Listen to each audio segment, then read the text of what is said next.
Yun, welcome po ulit sa ating channel, GMA TV Official sa YouTube po at saka sa Facebook.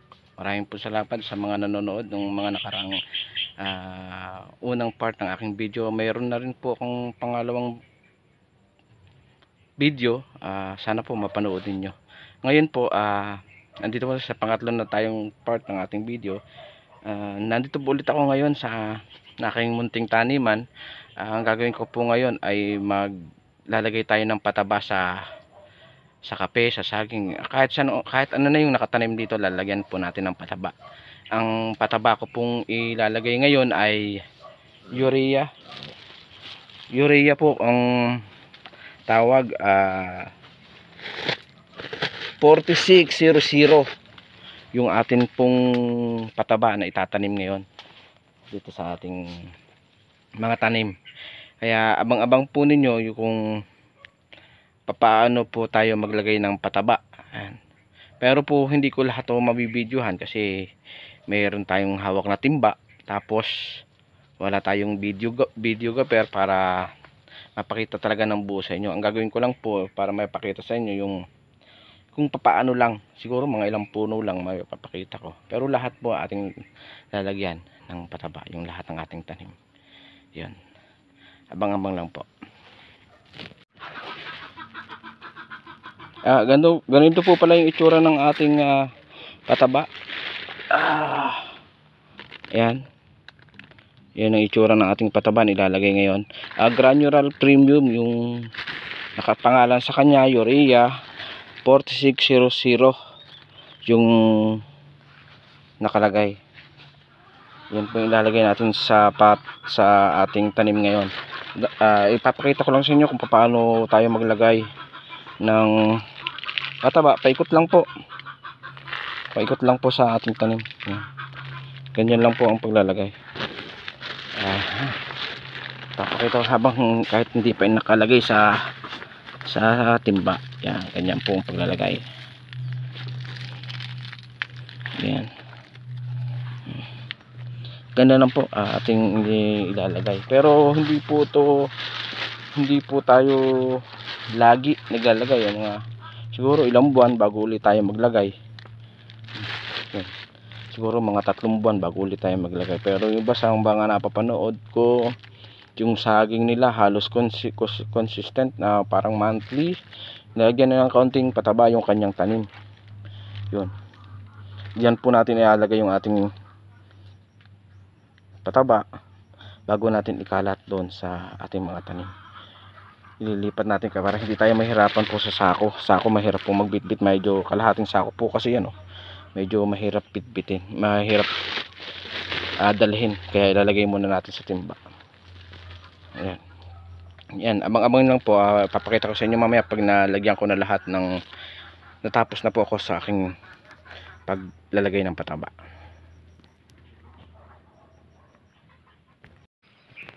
Yan guys, tapos nga pala tayong mag-abono. Bali nalagyan na naman natin lahat. Yun. Ipakita ko po sa inyo yung mga nabunuhan natin. Ito, puno ng avocado. Yan.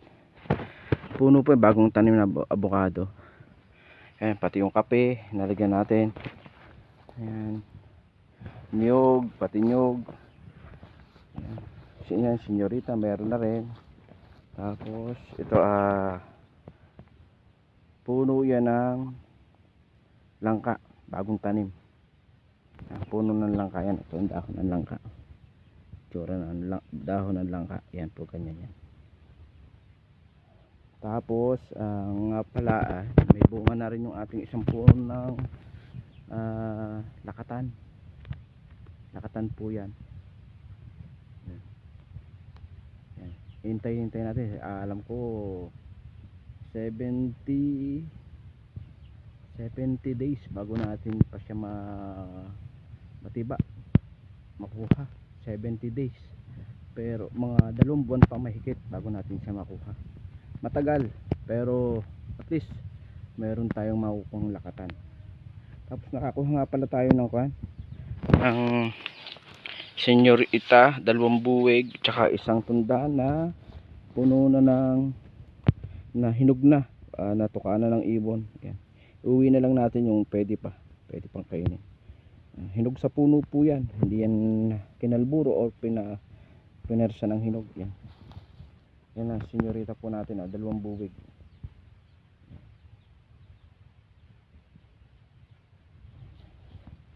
Yan po yung ating nakuha ngayon. Tapos meron pa dito, hindi ko pa nakukuha. Ayan, pakita ko lang sa inyo. Guyabano, mababa lang. Pwede na siyang kuhanin o tibain. Medyo madilim. Harap tayo sa kabila. Yan. Guyabano, maliit nga lang siya. Pero magulang na siya. Pero hindi pa siya hinog. Matigas pa siya. Magulang pa siya. Magulang na siya, pwede na siya ng kuhanin. Abot lang ng kamay, abot lang, nasa puno lang siya.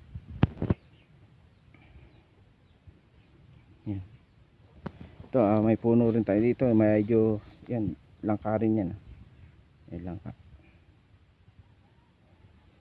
Tapos meron tayong luya. Yan, puno yan ng luya. Yan. Yung tanim po natin hindi naka-linya kasi halo-halo po, gawa ng may tanim na kape, may tanim na yun nga, saging, iba-ibang saging, lakatan, tundan, diyas, saba. Yun, tapos meron pang niyog na tanim. Tapos tanim, meron pa tayong gabi na tanim. Yan. Siguro bukas baka magtanim na ako diretso ng, hindi na magpunla siguro, diretso ng tanim ng tawag dito, buto ng papaya. Meron tayong binhi na papaya. Yun ang sinabi ko nung nakarang video ko na magtatanim tayo pero hindi natuloy kasi meron tayong pinuntahan. Yun, hindi natuloy. Tsaka parang ulan yata noon ulan nung umuwi ako ng bandang alas 3 na ng hapon, paulan na, nagdidilim na, kaya hindi rin natin natapos noon yung ating pagtatanim ng saging. Meron ngayon, kanina yung aking hukay na 5 piraso aking tinaniman ng saging yung kanina. Yan, ito yung ating tanim. Yan, mayroong diyas natin, senyorita, o meron ng bunga rin. Yan. Ilan buwig yan? Marami. Alam ko may 10 buwig yung ating senyorita na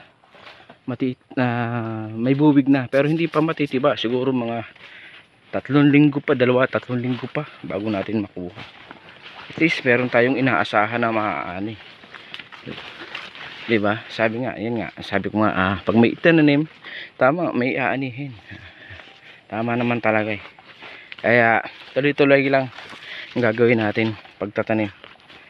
Meron pa pala ako ditong hukay na walang nabalon, pero tatanim ko dyan eh siguro diyas na lang. Meron pa pala doong isang nalisangan na hindi natin nalagyan na taniman. Yan. Video lang tayo.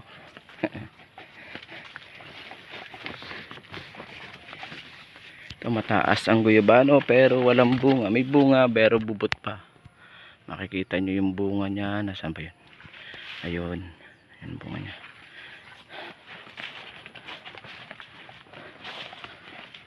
Inabunuhan din natin yung guyabano. O lahat nga. Wala tayong pinalagpas. Lahat ay nabunuhan natin. Pinalagyan natin ng pataba. Ito, isa pang senyorita, kukuhanin na rin natin. Maliit lang na buwig pero pwede na, kukuhanin natin yan. Yan. Saglit lang, ibaba ko ang ating camera. Yan guys, ito, kukuhanin natin yung ating diyas. Maliit nga lang, abot nga lang kami.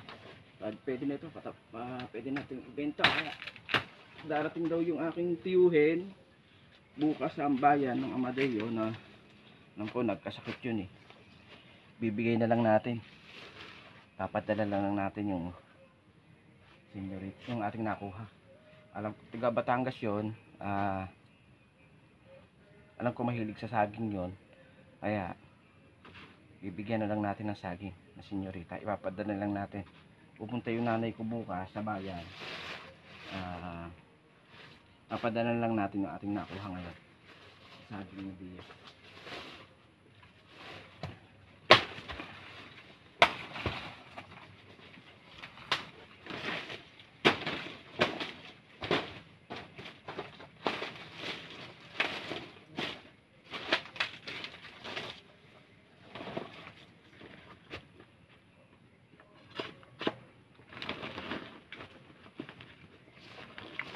Ayun. Guys, ito yung saging nakuha. Maliit lang na buwig. Ilang pili nga lang to. Isa, dalawa, tatlo, apat. Apat na piling. May putok na nga. Kaya pwede na siyang iuwi. Yun. Ito ngayon. Dala-dala ko na. Pupunta tayo sa pinag-iipunan natin ng saging. Yung ating laging tinitigilan dito habang tayo nasa kapihan. Kung tawagin nga pala itong kapihan na ito, hindi taniman, hindi farm, kundi kapihan. Pwede rin kapihan, pwede rin looban kung tawagan sa amin. Looban dito sa amin ang tawag dito sa farm na tinatawagin sa iba, farm. Yan. Pero ito kapihan. Pag hindi kapihan ang tawag, looban.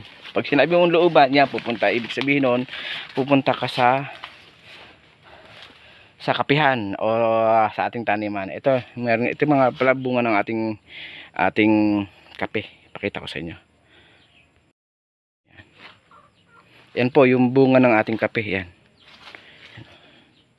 Yan. Pag nahinog yan, mula na, siguro by November, December, pwede na nang maani. Pero ipapakita ko rin sa inyo paano tayo mag-ani ng kape. Yan. Yan.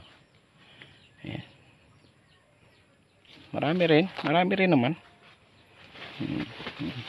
Pero hindi katulad dati ng mga nakaani dati tayo ng 5 sako, 4 sa 6 na 10 sako. Ngayon hindi na. Mahihumina na yung kape natin. Tapos noong tawag dito, nung umulan ng buhangin galing sa Bulkang Taal, yon, na humina lalo yung ating kape. Nang nasunog nung buhangin, yung mga pinagbuhangin. Pero okay naman, ay makakabawi na ulit. Yan. At yung bunga, ang dami. Nakikita nyo yan. Berding berde pa. Yan. Yan, berding berde yung ating kape, bunga. Namaan naman natin yan na by December hanggang January ngayon. Pag hindi na inog agad, hanggang January, pwede naman. Ayan. Ayan. Yan ang bunga ng ating kape. Kaya nga nating alagaan yung ating taniman para marami tayong maani pagdating ng December o kaya sa susunod mga araw, buwan, yan. Hindi tayo nawawala ng kita o may pagbibili para pambili naman natin ng bigas. Ang bigas ngayon sobrang mahal pa. Pero parang tingin ko bumaba ng konti. Nung nakaraang linggo pa bumili kami ng bigas, pero parang medyo bumaba naman po ng konti. Yun. Sana medyo bumaba pa ng konti pa. Para yung mahirap nating mga kababayan makabili ng bigas, kasi yun ang pangunang pagkain natin ngayon bigas. Kahit na toyo, asin lang ang ating pang lasa okay na, basta mayroon tayong kanin na bigas para may saing. Yan. Yung iba nga talagang toyo na nga lang ang nilalagay sa kanin para lang makakain. Yun. Kaya sana medyo bumaba pa ng konti para makabili naman sila ng bigas. Para pagdating ng araw, yan, yung ating mga anak mapag-aral din natin, mapatapos natin yung pangarap natin sa buhay ngayon, mapatapos natin ang ating mga anak. Para din sa kanilang kinabukasan, hindi yung darating ang araw na wala silang napag-aralan, hindi sila makakahanap ng magandang trabaho kung wala talagang pinag-aralan. O hindi naman may pinag-aralan man pero hindi natapos sa mga matataas na paaralan. Di ba? Pero kaya kailangan natin tiyagain. Kailangan natin yun sa panahon ngayon, kailangan natin mag-ipon para mapag-aral sila. Meron namang mga school na wala namang tuition fee. Siyempre gagastos ka pa rin pamasahe. Mahal na rin ang pamasahe ngayon eh. Yun. Kaya talagang kailangan natin magtiyaga. Yun. Tiyaga talaga para marami tayong maipon. Ika nga, pagdating ng araw na nag-aaral na sila mataas na paaralan, ayun. Yun, inuunahan tayo ng manok. Inuunahan tayo ng manok, ayun oh, yung hinog na saging tinutuka na. Yan. Kaya yan, dito ako ngayon sa inyo, lumalapit ulit.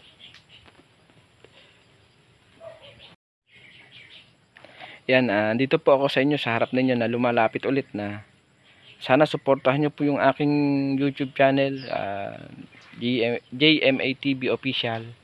Tapos yung aking Facebook account,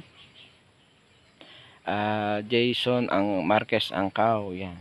Sana po panoorin nyo po yung aking mga video. Sana po hindi kayo mag-skip ng video. Yan, tapusin nyo po sana kasi para ma-monetize po tayo ni YouTube at saka ni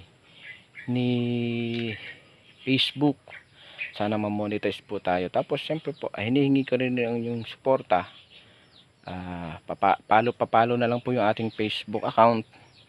Tapos yung ating YouTube channel, pa-subscribe po. Yun. Yun lang po hinihingi kong tulong. Panoorin nyo po yung aking video na yan.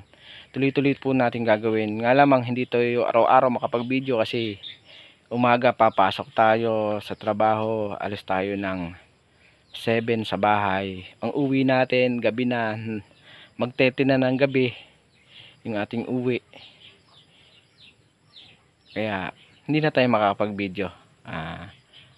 Tutulog na kinabukasan, ganun naman, 5 araw tayong ganun, Monday to Thursday to Friday, na yun ang trabaho natin. Alis ng umaga, uuwi gabi na. Kaya hindi na tayo nakakapag-video, hindi na tayo makakapag tawag dito, makakapag-upload ng video natin. Yun, inuunahan tayo ng manok. Ipakita ko sa inyo. Yan. Yun, kung makikita nyo. Yun, naunahan tayo ng manok sa ating tanim sa ating saging na iuuwi. Yan. Pipilingin na rin natin yan bago iuwi. Yung tatanggalin na natin sa buwig, ilalagay natin sa sako. Yun. Kaya yun, abang-abang nyo na lang. Maya-maya siguro ng konti uuwi na ako. Kasi anong oras na rin naman. Siguro mga bang oras na. Ay, sorry guys, kamali ako. Yan. Paano nga ba? Anong oras na nga ba? Time check nga pala tayo. Anong oras na? Time check. Ang oras natin, alas 4 na. Pwede na nga tayong umuwi ngayon. Alas 4 na ng hapon. Yung nating nakuha. Saging na senyorita, tundan, at saka isang guyabano. Ito. Yung guyabano. Tapos nakakuha nga pala tayo na isang piraso lang na mamarang. Biklad na. Isang ulam na rin to, pang ulam. Siguro ipiprito na lang natin. Kaya yan. Pwede na yan. Isang ulam niyan, kabuti. Yan. Ating iuwi. Siguro prito na lang. Isang piraso lang naman eh. Kung sasabawan pa natin yan eh, matagal pa lutuin. Ayan, sige guys, sa muli, sana supportan nyo po ako. Ulitin ko po, supportan nyo po sa aking video, JMATV sa YouTube po. Tapos JMATV Official sa YouTube po. Tapos Jason Marquez Angkaw sa Facebook account. Yan. Sana po masuportahan nyo ako para ma-monetize tayo po ni YouTube at saka ni Facebook. Maraming salamat po. Bye bye.